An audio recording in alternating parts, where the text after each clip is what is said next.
The Instructor Podcast with Terry Cook, talking with leaders, innovators, experts and game changers about what drives them. I would be interested in your thoughts around how to handle your mindset when you know potentially you're going to be having assessments, the pressure of that. Because with those assessments, if you fail 3 times, you lose your job, basically, get your license taken away from you. So I'd be interested for your advice or perspective on how to get your mindset right for that situation. I think it's quite simple, really. Like, do you love your job and work enough to be the best at it? You know what I mean? Like, and if so, that requires you to know your shit. It requires you to be prepared.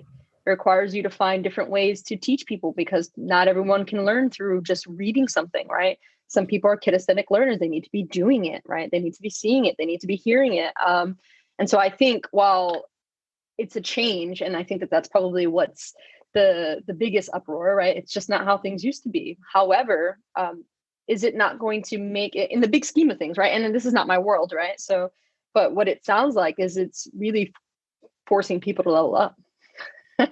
And so do you care enough about your work to then be like, well, what do I need to do to be the best instructor I could possibly be?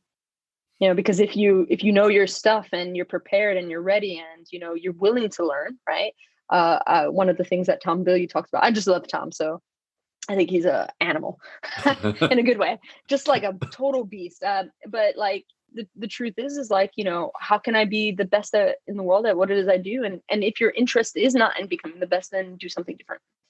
Especially if that, like, you're going to tie, your identity to being an instructor, right? Well, then if you fail the test, then obviously there's some learning that you're not, like, how can you be better at that, basically?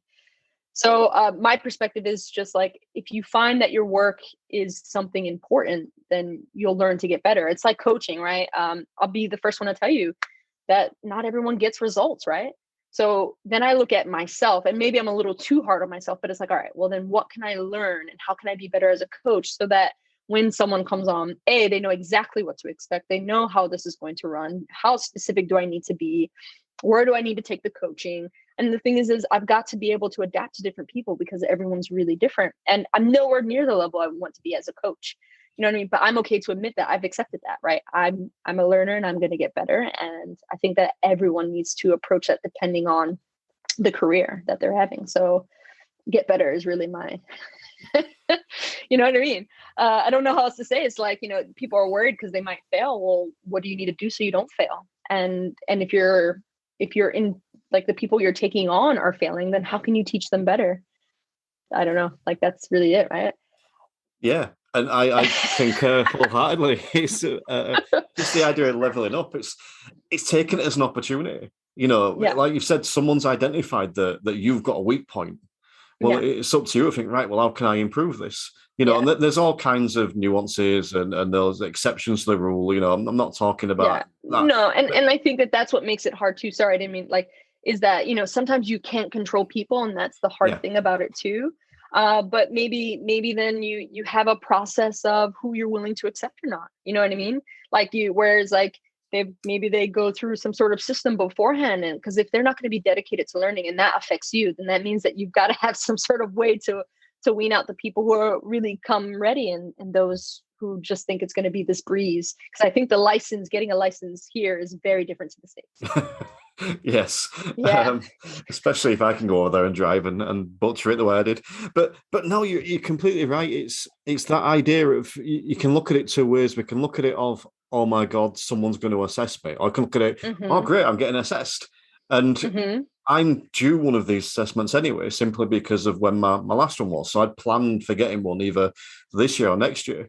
And I'm actually quite looking forward to it, because I'm not going to go into all the details, but on the first one, I got quite a low score. Still passed. I'm not going for all the reasons why, but quite a low score. And I'm looking forward to my next one so I can improve. That's my goal. I've been itching for this for a while, so I can get a better score. And I think that it's that mentality. If I go into that being positive, like, let's go see what I can do. And I've prepared, and I've done this course and I've trained here and I've practiced this. That's a whole different mentality to going in like, oh, they're picking on me. Oh, it's mean. Yeah. Well, it's like, how do you we've all got weak spots. How do we get better if we don't work on it, right? And it's just like taking the personal training test. I think they're all basically the same, just some have more details or not. But the first time I took the test, I failed it. Well, the first latest time I took the NASM test, I failed it. And it's just because there's just so much information and I'm not really the best test taker.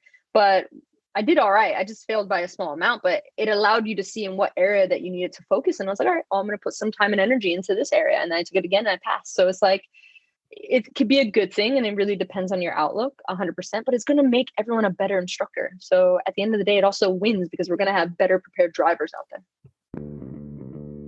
The Instructor Podcast with Terry Cook, talking with leaders, innovators, experts and game changers about what drives them.